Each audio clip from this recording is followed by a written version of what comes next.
Very good afternoon to all our subscribers and all our investors and partners. So, आज का ये जो call है is to sort of give you a little more insight into the SAH Polymers IPO. कल आप सबको SAH Polymers का IPO profile और video मिला होगा. To still share some of the information about the IPO, issue का opening date है 30th December and close होता है on 4th January 2023. Issue size is about 66.3 crores जो fresh issue के माध्यम से आ रहा है. The price band of the share of the IPO is about 61 rupees to 65 rupees per share, and the lot size is about 230 shares per lot. The face value is about 10 rupees per share, and the basis of allotment is January 9th, 2023. While in our previous video, we had shared a lot of information about the company, their strengths, their weaknesses, and the opportunity that exists. Today, we have the management team from SAH Polymers on our side. So I'll quickly introduce you to the team. So very quickly over to Asad. Asad, you guys can introduce yourself. Thank you so much. I'm Asad Daud, Managing Director of SAH Polymers Limited. I've done my Master's in Accounting and Finance from London School of Economics, and I've done various courses from IIM Bangalore and ISB Hyderabad, and I have more than 10 years experience in manufacturing and new age business. Hi, good afternoon. This is Murtaza Moti. I'm a qualified chartered accountant. I have worked for ICICI Bank, and then I moved to Bahrain. I worked for Ernst & Young in an investment banking and telecom division. Then I moved to Abu Dhabi, and I worked for government of Abu Dhabi to take care of their private equity and hedge fund investments. Then I started my entrepreneur journey in 2017. Thank you.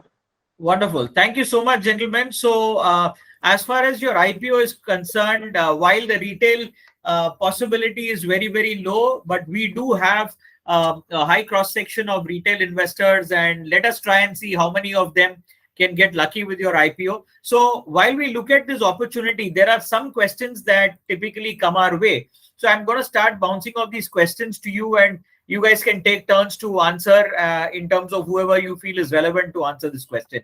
And sure, in case you want to bring up any data points, you can just bring it up. Anyways, we're going to keep highlighting it, and the deck is already shared with our investors and probable distributors as well. So my first question is, we would like to understand a sort of breakup of your revenues product wise, and what are the share of wallet as far as your revenues are concerned, and how are your margins product wise? Can you share some details on that, please?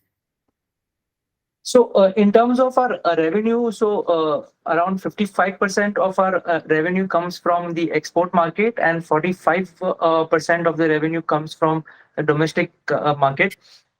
In terms of the product mix, so currently we are our current capacity is around 3,960 metric ton per annum, and with our ongoing expansion which is happening currently, our capacity would double to 7,920 metric ton per annum. In terms of the sales in terms of the product mix, so a majority of our sales right now are through the supply of PP woven bags and fabric and BOPP bags. Approximately 15 to 20% of our sales is from FIBCs. So FIBC is also flexible intermediate bulk containers.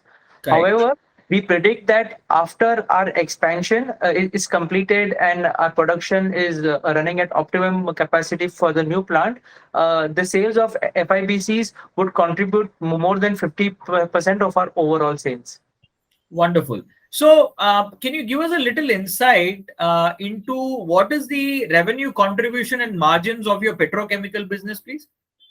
So in the petrochemical business, where we are the Dell Creditor Associate, which is also like a channel partner of Indian Oil Corporation for marketing their polymer products in the state of Rajasthan.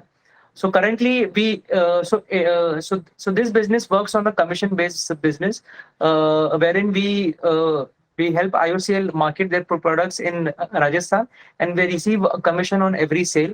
The total revenue of commission, the total commission revenue for FY22 was approximately 75 lakhs. And in terms of the total sales that we generated for IOCL, that would be in the region of around 100 crores. Wonderful. So while I see that you have a good mix of your business and business opportunity that exists both in international and domestic markets, are there any differences in margins that you see in the international market versus domestic markets and vice versa? So at this stage, we have like 45 to 55% mix in domestic and export. And definitely the margin in export is much better as compared to domestic. Because of the industrialization in the domestic market, still people use small bags. The industry is not equipped with all the equipment required to handle the FIBCs, the forklift, EOT, the Hydra, etc. In the Western and the European countries, people are more using the more machines like for loading and unloading of bags, etc. So FIBC demand is more. So as our new facility is purely concentrated towards FIBC and the high-end FIBCs, the food grades and pharma grades. So definitely the export proportion going forward will be the major contributor to the revenue, and the margins, the underlying margins would be much better as in export as compared to domestic. So what you're saying is that the margins on your international business are better than the margins in your domestic business. Are we right in understanding it that way? Yes, that's perfect. Okay. And when you talk about most of your business, a bulk of your business, 55% is already international. Is my understanding right? Yes. Okay. So with 55% already being international, and we see in your red herring prospectus that your business is in about 14 countries internationally, right? And a bulk of your business comes out of the European region. So Perfect. what do you think is the impact of the Eurozone right now with the Russia-Ukraine war going on? And there's a lot of uncertainty around the Eurozone, how it's going to pan out. How is it going to impact your business and revenues? Geographically, if you see, then we are spread across the geography. It's not just Europe. We are doing to Africa, USA, and some part of Europe, as well as Middle East. Now, going forward, when we see, we are concentrating a lot in the USA market because USA offer much better margins, and the volume and the size of the market in USA is much higher as compared to the European zone. So as the FIBC plant is up and running, and we're going to end up starting producing the high-end range of FIBCs, will be more concentrated towards USA. So there's a support. At the same time, African and the Middle East market is kind of a hedge against the Europe. So as such, we don't see any concern from this turmoil in the European region.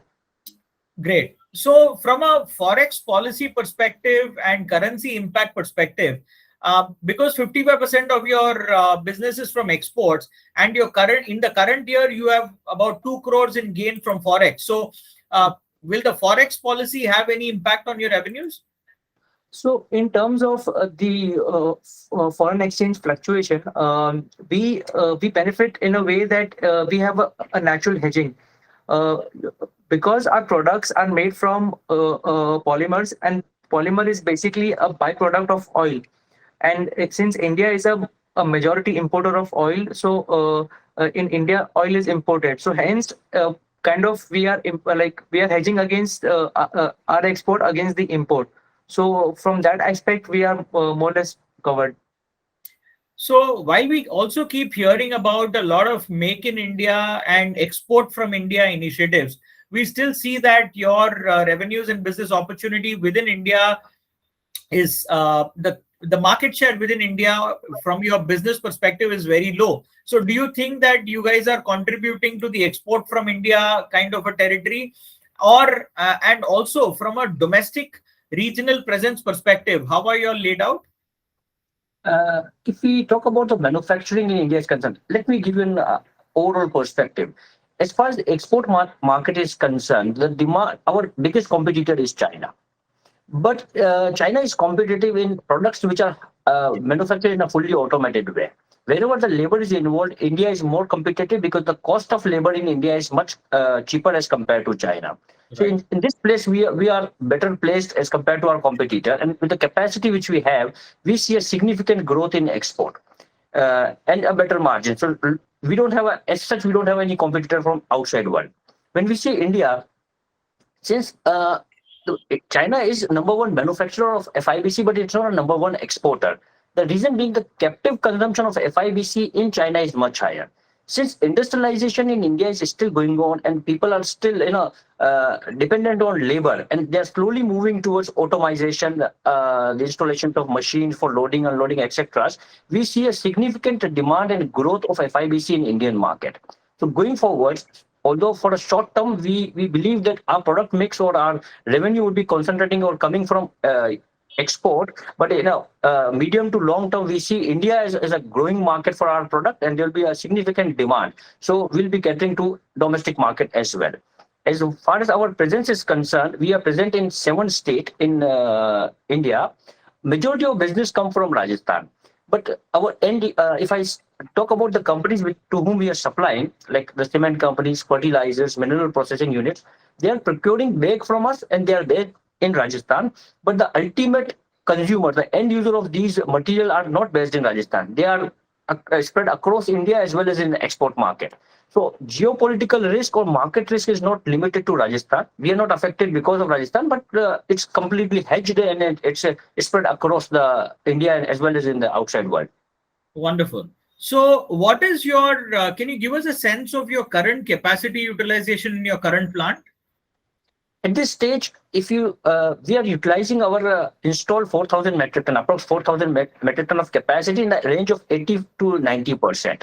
Okay. But the difference is, as per industry standard, it is actually 100%. The reason being, capacity utilization is measured in terms of tonnage, in terms of kg. But our weaving capacity on loom is measured in meters. So when we are weaving a lighter fabric, then the output in terms of kg is lower. But that doesn't mean our machines are kept idle for 10% or 15%. It is actually fully utilized, and we are producing different or a finer fabric to produce some other products. With the seed marketing which we have done, and based on our acquisition or association with FIPCO Poly, we already have the market for the FIBC, which is our new products. So we are expecting the new facility, which is already we have already got the machine. The installation of machine is done. The trial production is done, and it is in commercial. The commercial production is expected to commence by mid-January. So we are expecting to utilize that capacity optimally very soon.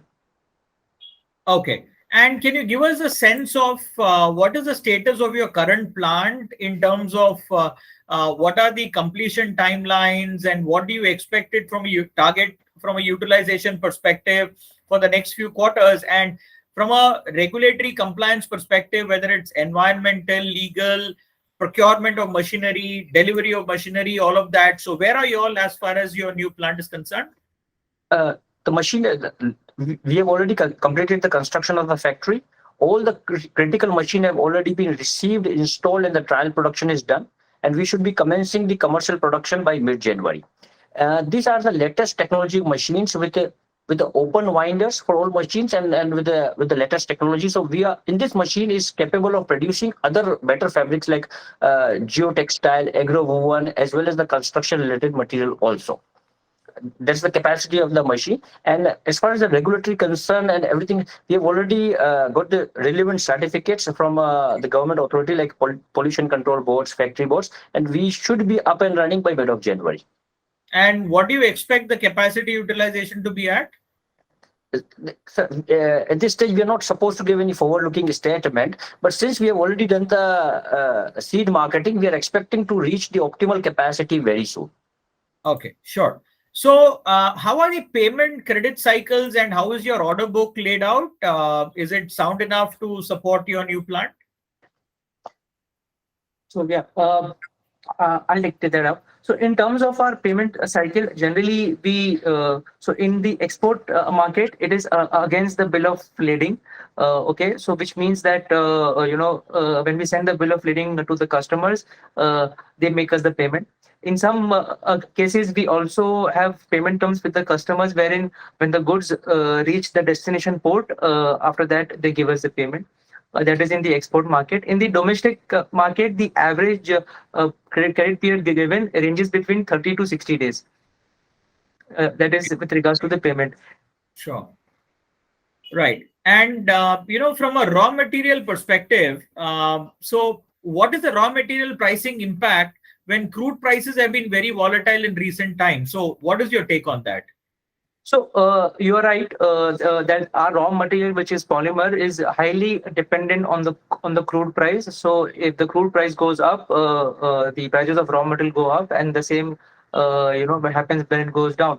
So in our case, so we have specific MOUs with Reliance Industries and Indian Oil Corporation, wherein in terms of the quantity for the entire year, we fix a certain quantity with them. Now, in terms of the price, so these players are suppliers. They change the price based on the price of the raw material. However, what we do, especially in case of exports, is whenever we receive an order from exports, we book the raw material required for that order immediately. So in that case, we are hedged against any wide fluctuation in the prices. Now, in terms of the domestic market, so the domestic, we are predominantly supplying to the cement and fertilizer industries, wherein they have a fixed formula that whenever the price of raw material changes, they immediately change the price of our bags. So they work on a fixed formula. So we are hedged against any wide fluctuations in the price of raw materials. Sure. So from a new plant perspective, again, is it capable to only produce FIBC, or is it also capable to produce other products? So at this at this stage, we should be producing FIBC, but our machine is further capable of producing geotextiles and other agro-woven as well as the construction-related fabric. But since these products are not mentioned in our RHP and DRHP, we cannot comment on this at this stage. Sure, fair enough. And we also see that your inventory this year has doubled from 5.5 crores to 10.5 crores. Are there any major concerns from that standpoint? So in terms of inventory, so if you have seen that our sales has also grown significantly from FY21 to FY22, and also for the first quarter of the current financial year. So in line with that, our inventory has increased in value terms. But if you see our inventory days has actually fallen down. So that would be the case. And obviously, what we do is we always tend to optimize inventory based on the prices of the raw material. Okay. So now let me move a little into the financial side while we understand your business spread and stuff properly. We do see when we look at company and their financials, we do see that in a couple of places, a couple of your group companies, or one of your group company rather, has been highlighted as a willful defaulter with RBI. So what would your comment on that be? So just wanted to clarify on that point. So Aeroflex Industries Limited, which is being highlighted as a risk factor of a willful defaulter. So this company was not promoted by, the parent company of SAH Polymers is SAT Industries Limited. And Aeroflex Industries Limited was not promoted by SAT Industries Limited. Aeroflex Industries Limited was actually a stressed company. Aeroflex was promoted by some other people. So SAT Industries actually bought over this company from ARC, from asset restructuring companies. Okay. And SAT Industries actually converted Aeroflex from a loss-making company into a highly profitable and dividend-paying company. But as per SEBI norms and SEBI guidelines, this risk factor had to be mentioned. So just wanted to clarify that Aeroflex is not a willful defaulter right now, and it is a highly profitable and dividend-paying company. Sure. And when I look at the financials again, there is about a 4 crore borrowing from DA Trade and 8 crore borrowing from SAT Industries. So is there any plan or funnel for implementation of these borrowings? So these borrowings have been taken primarily for setting up of our new manufacturing facility for FIBCs. And a part of the IPO proceeds would be utilized to repay these debts. Sure. And you had also recently acquired a subsidiary called SAH Polymer Private Limited at about 5.5 crores. Can you share some details of this acquisition? Was it strategic, or was it again an ARC kind of an acquisition, or what was it? No, so FibCorp was not an ARC. So FibCorp is a DIPP registered startup. So So the main business of FIPCorp was into FIBCs. So FIPCorp was purchasing fabric from third parties, and they were converting it into FIBCs and selling it both in the domestic and the export market. And at SAH Polymers, we felt that we also wanted to go aggressively in the FIBC sector. Hence, we plan to and we acquired 51% stake in FIPCorp, and ultimately, so to help us augment our growth in the FIBC industry. Sure, that it means that that's a strategic acquisition to Correct. sort of become a catalyst to your growth path, right? Correct. Okay, and when we look at your last year work in progress, there was which was about 6.5 crores. So can you throw some light on that, please? So the capital work in progress relates to the setting up of the manufacturing facility. So we started the construction work of this manufacturing plant in last year of November, and since then, obviously, the construction of the building and all the other utilities and everything, it took almost 1 year. And like Murtaza said, that we have already completed the construction. We have already received the core machineries, and trial production has already started, and hopefully we'll start the commercial production in mid-January. So Asad and Murtaza, thank you very much for giving us a lot of inputs on the financials and the plan for the company. So any final closing points that you would like to share for the prospective subscribers or the capital market community as far as this IPO or your company objective is concerned? Anything you guys want to share as a closing note? Sir, I would like to add one point that if we see around, the majority of the companies that are coming up with the IPO are the big size companies, right? So they are using the capital market as an exit route, where we don't want to sit and discuss our dream, our vision company in a closed room in front of 2-3 investors and give them the benefit. We want to discuss this with the public at large, and we want to use the capital market as an entry route, where we would like people of India to be part of our dream and to stay with us for a very long time for the long-term benefits, which we would like will be accruing to the shareholder over time based on our vision. That is one thing which I would like to tell my prospective investors. Wonderful, Murtaza. Asad, any closing points from your side?